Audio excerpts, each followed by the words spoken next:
Street chicken, stupid chicken, ducky in the freezer.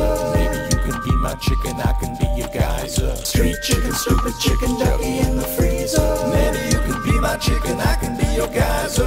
Howdy sports racers, welcome to the show. It's Zefrank.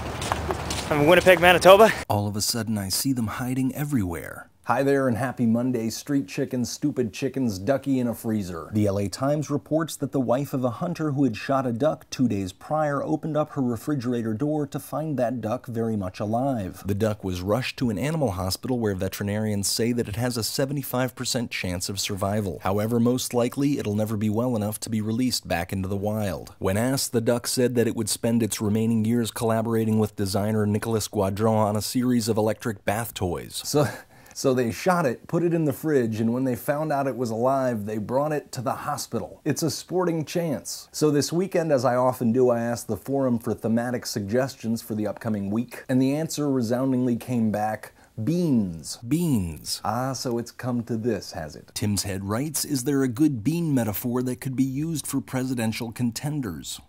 Every 4 years, the family reunion was held in New Hampshire. There was no good reason for it. In fact, it was a bit inconvenient. Most of the family didn't even live there. Years ago, the birth of the Bobo twins had made it necessary, and over time it had just become a tradition. Traditions have a certain inertia, and in this case, one in particular, the family picnic. It had always been a barbecue, red meat and white bread. Inevitably, Uncle John would force third helpings of brisket onto one of the children, saying, "It'll put hair on your chest." The Bobo twins had accidentally seen Aunt Edna in the changing room and were convinced that Uncle John was telling the truth. This year, however, as the preparations got underway, there was a bit of a commotion. The barbecue, as always, was potluck, but this year some of the delegates in charge of the main dishes decided to change things up a bit. Beans. The news first surfaced when Aunt Edna received an email from one of the cousins down south asking for her recipe for black bean frittata. But it wasn't until rumors surfaced that some New York cousins were planning on bringing chickpea salad that all hell broke loose. Uncle John was the first to make a phone call. Where the hell are the kids gonna get their protein? Don't you know chickpeas can make a man lactate? He got even more pissed when he was told that beans have protein too. And before the lactation could be addressed, Aunt Edna got on the phone. I'm sorry, he's just upset. Now he's off in the living room muttering something about how white bread and beans just don't go together. You know I like beans. I eat them all the time, but this is a barbecue. You know I'd be fine with it, but other people have very strong expectations. If you want to bring beans that everyone will like.